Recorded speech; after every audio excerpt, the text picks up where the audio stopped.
tudo bem? Quero lhe fazer uma pergunta para você que é assistente social. Muito prazer, primeiramente, meu nome é Nádia, sou professora para concursos em serviço social e a reflexão que eu quero trazer nessa mini aula de hoje é: se alguém perguntar para você, oi, tudo bom? Você é assistente social, não é? Sim, sim, sou assistente social. Se essa pessoa perguntasse qual é um princípio fundamental que está presente no seu código de ética profissional, você saberia responder? Fica o questionamento. É muito comum a gente se encontrar com profissionais do serviço social que nunca leram o código de ética da profissão. Isso é um erro muito grave. Um profissional que não conhece os preceitos éticos da sua profissão, que não sabe quais são os princípios fundamentais que regem a sua profissão, está fadado a correr grandes riscos e cometer enormes falhas na atuação profissional. Por isso eu sempre falo para os meus alunos, tanto no online como no presencial, que conhecer o código de ética da profissão, seguido da lei de regulamentação da profissão, é o básico do básico. Se você é assistente social e você nunca lê o código de ética, sabe que você está cometendo um grande erro. E espero que depois dessa aula você sinta curiosidade e compreenda a importância do que eu estou falando e parta imediatamente para a leitura do nosso código de ética. Vocês devem saber que no decorrer da profissão nós tivemos vários códigos de éticas. Entre os mais importantes nós vamos ter o Código de Ética de 1986, que foi o primeiro código de ética pós-movimento de reconceituação, que veio a romper com a neutralidade no interior da profissão. Neutralidade essa que a gente sabe que não pode existir enquanto assistente social, uma vez que você está lidando com interesses antagônicos, com classes sociais antagônicas, não tem como você escolher ser um profissional neutro. É preciso literalmente tomar partido, é preciso literalmente adentrar nas relações sociais de forma a garantir o que estão previstos nos nossos princípios fundamentais. Eu trouxe aqui para você e vou dar uma lida. Reconhecimento da liberdade como valor ético central. A partir do momento que você reconhece que todos os seres humanos eles são e devem ser livres, a sua atuação profissional deve se reger por esse princípio. Outro princípio fundamental, defesa intransigente dos direitos humanos. Se você é assistente social e você não compreende a temática de direitos humanos, ou até mesmo você é contra a temática de direitos humanos, saiba que é uma grande contradição no que tange a nossa profissão, uma vez que é papel fundamental, é princípio fundamental do assistente social sair em defesa dos direitos humanos. Temos também outro princípio fundamental, que é a ampliação e a consolidação da cidadania, seguido da defesa do aprofundamento da democracia, do posicionamento em favor da equidade e da justiça social. Então, quando o Código de Ética ele fala que você tem que se posicionar em favor da equidade e da justiça social, o legislador, que no caso é o Cefes e o CRES, em articulação com a categoria politicamente organizada, está afirmando o seguinte: olha, assistente social, você tem que se posicionar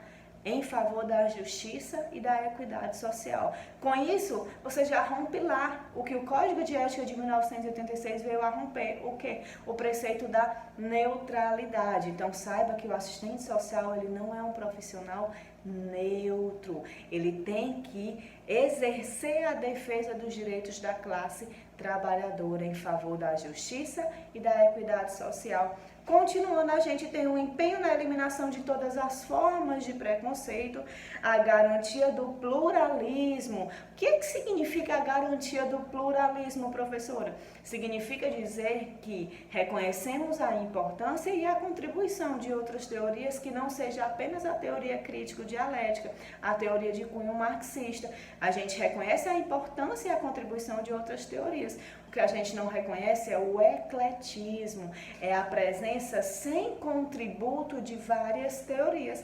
Tá bom? Continuando, a gente ainda tem como princípio fundamental a opção por um projeto profissional vinculado aos processos de construção de uma nova sociedade livre de violência, de preconceito, de opressão. Que nova sociedade é essa? O Código de Ética ele não vem dizendo. A afirmação que está prevista no Código de Ética é que essa nova sociedade ela é diferente da atual sociedade, do período societário que a gente vive hoje, que a gente sabe que é regido pelo modo de produção capitalista.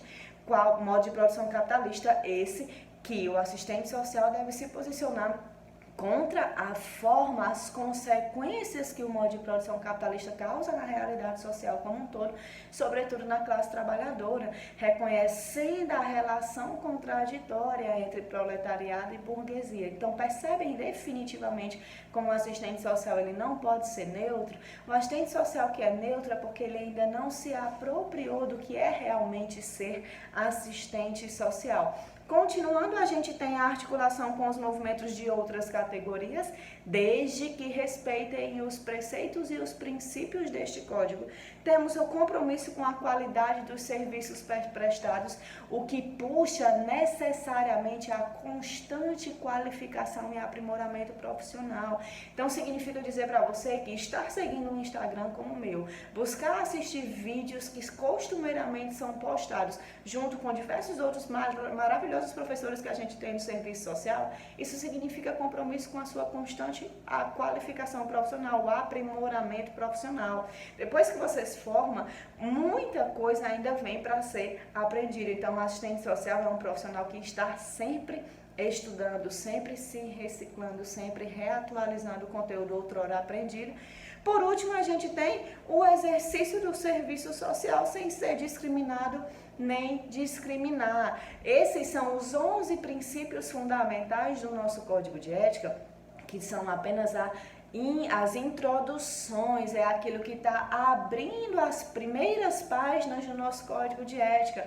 Depois disso, a gente vai ter uma legislação segmentada por seções. Que seções são essas, professoras? Primeiro, dos direitos e das responsabilidades gerais. E aí, lá no artigo 2º, 3º e 4º, você vai encontrar tudo que for direito e responsabilidade dos assistentes sociais de forma geral. Nessa seção eu tenho um destaque, a de que usar o número do registro do CRES, aquele númerozinho que vem na sua cédula de identidade profissional, é um dever do assistente social. Não é à toa que quando nos inscrevemos em algum concurso, para que possamos tomar posse, é necessário estar o quê? Inscrito e em dias com todas as obrigações com o conselho da profissão. Isso significa fazer uso e poder fazer uso do seu número de registro profissional. Então, aprendam que isso é um dever do assistente social. A gente tem outra seção também que são das relações profissionais, o artigo 5º e o 6º,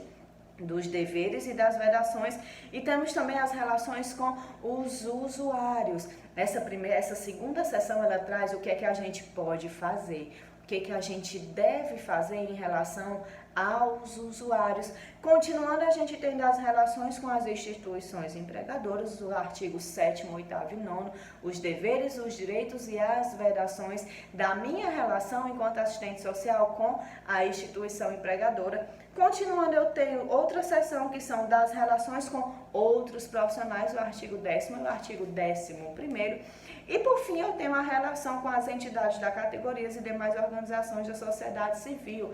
As entidades da categoria, a gente sabe que são CRES e CEFES, Conselho Regional de Serviço Social, Conselho Federal de Serviço Social.